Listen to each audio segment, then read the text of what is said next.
Hey guys, I'm so sorry for the lighting, it's just that time of day, so I hope you can see me okay and everything. I just filmed this video and it was like 20 minutes long, so what I've decided to do is split it into two parts. Basically, when it was all one video, it was going to be me talking about two different Beauty and the Beast projects, but I'm just going to talk about one here and one in a different video, and that way they'll each be like 10 minutes, so they'll be uploadable. So basically, I really want to, how do I put this? I talked about my Beauty and the Beast reading project I was supposed to do back in February, and that didn't happen, and now that I've seen Beauty and the Beast 4 times in theaters, I am definitely in that kind of reading mood.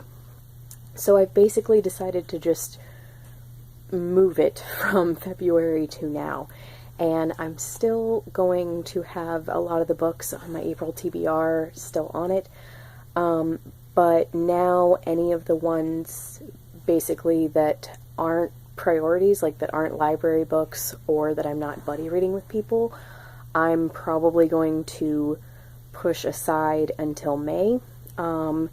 And so I'm still going to read my library books, and I'm still going to read Dr. Thorne and Framley Parsonage, the first by myself, the second with Katie, but all the other books are going to be Beauty and the Beast related.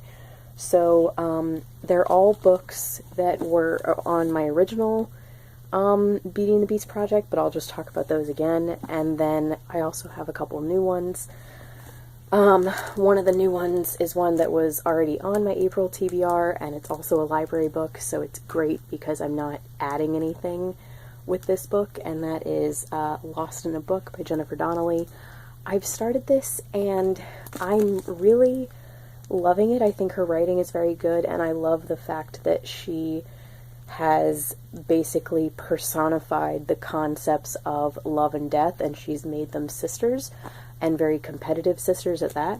So I think that that's really cool, but I've had 2 issues with this so far, and that is, first, in the beginning the sisters make a bet, and that's not really spoilery because it's within the first 2 pages that you find this out, and I do think that that's interesting because I feel like, you know, in Greek mythology I feel like the gods made those kind of bets all the time, but what is unbelievable to me is that they bet using mortal money, and that to me makes them too human. These are 2 of the most powerful concepts, maybe the most, I'm pretty sure, not even 2 of the most, the 2 most powerful concepts in the world, and I just don't think that they would have bet with mortal money. So that kind of bothered me. And then the other thing that bothers me is some scenes are directly from the film, which is great, and then she even expands on those scenes, and that's like the extra that you get in the book, which I think is great. But then other scenes, instead of being from the new film, they are either from the animated film or they're like an amalgamation of both, and that bothers me. Like the library scene in the new one, if possible, I like it more than the animated one, and I didn't think that was possible before, because I love that scene so much. I would say that I love the library best in the animated one, but as far as how the library scene comes about and the back and forth between Beauty and the Beast, or Belle and the Beast, excuse me, in the live action one, I like that so much better. So it kind of bothers me that Jennifer Donnelly reverted back to a lot of the original part of the animated film, and it's just kind of not off-putting, but it's a bit jarring. That's the exact word. It's jarring to go into this expecting it to be a novelization of the new live-action film, and then she incorporates things from the animated film that are different, that aren't like additions, they're just completely different scenes. So, I don't know. I don't know how I feel about this so far, but I'm hoping that the further I get into it, the more I will love it.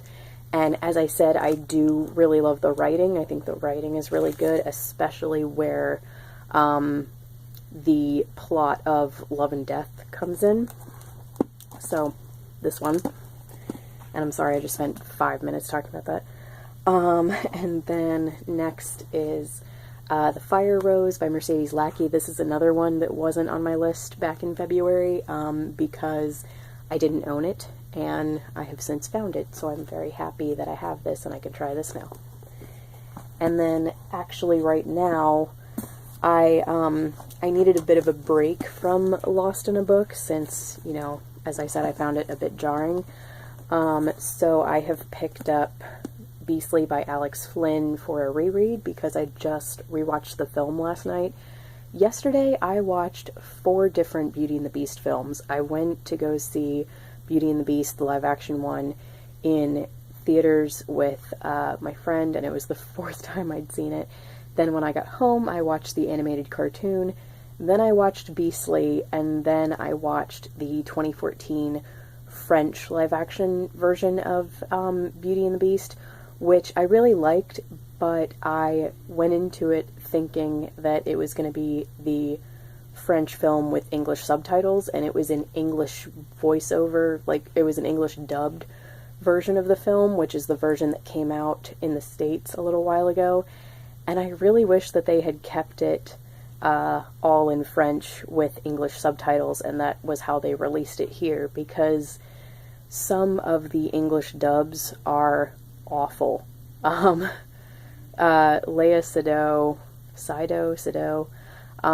and Vincent Cassel, I think both do their own English dubbing because they both speak English very well, and they've both had English speaking roles in big blockbuster films. Like Vincent Cassel was in Black Swan and Lea Seydoux was in Spectre, and they've both been in other things, but those are the 2 things that come to mind. But a lot of the more side characters were voiced over by English actors, or I forget if it was like English actors doing French accents or if they were French actors, but the dubbing was just so bad in comparison to like the way their mouths were moving versus the way that they were talking. So yeah, that really bothered me. But anyway, I keep going off on tangents here.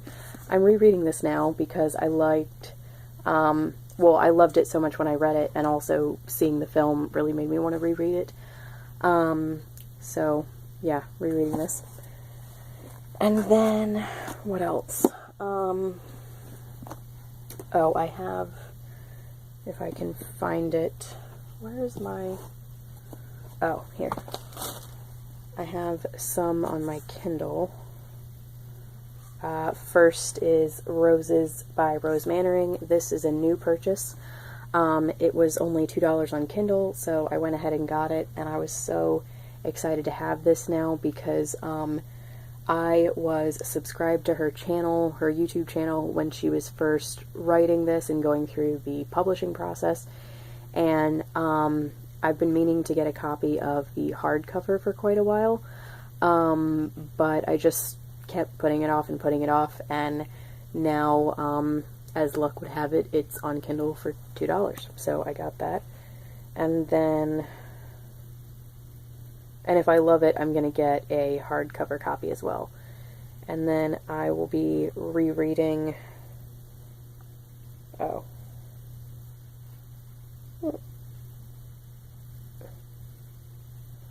will be rereading The Subtle Beauty by Anne Hunter. This is honestly one of the best, sorry, it's got a glare on it, but it's one of the best Beauty and the Beast retellings that I've ever read. Not even because the writing is so good, which it is, but mostly because there are 2 concepts that are so different to any other Beauty and the Beast retelling that I've read, which are first, the beast, actually 3 twists. First, the beast is a very specific beast. He's a griffin, and I love griffins, so I thought that was amazing. And then also, the reason the beast is cursed is very different from other adaptations, and I can't say why, unfortunately, if you haven't read it, because I don't want to spoil it, but definitely read it. And then the other one is Beauty has, the Beauty character isn't perfect, and she has flaws as well. So it's sort of like, it's a little bit kind of reversed, sort of, where he's the one who helps her become a better person, but also she helps him too, so it's kind of confusing, but it's a really good twist. But basically, Beauty's issue is that she's incredibly vain because she is so beautiful. So yeah, I thought that was really just such a cool twist. And then I also have the original Beauty and the Beast story on here, and I might reread that. And I think those are the only 3 that I have on my Kindle. And so that might be it. I think that's it, because I'm not going to reread Heart's Blood right now, because I remember it so well from when I reread it. I mean, from when I read it the first time just a couple months ago, that I'm not going to reread it right now. But yeah, so I want to read all these, and I know that I won't get to all of them in April, but I might read like half of them. And yeah, I'm just really in that kind of mood right now.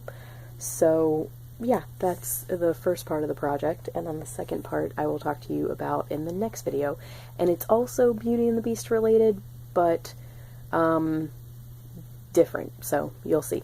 But anyway, thank you so much for watching. Let me know what you guys think of any of the books that I've talked about. Let me know if you want to know any more about, like, more of a synopsis of any of them. For Fire Rose, I'm not trying to find out too much more myself, just because I really want to go into it as blind as possible, although I have actually read the back of it. But yeah, I'm trying to go into it without knowing too much. So thanks for watching, and I'll talk to you guys later. Bye.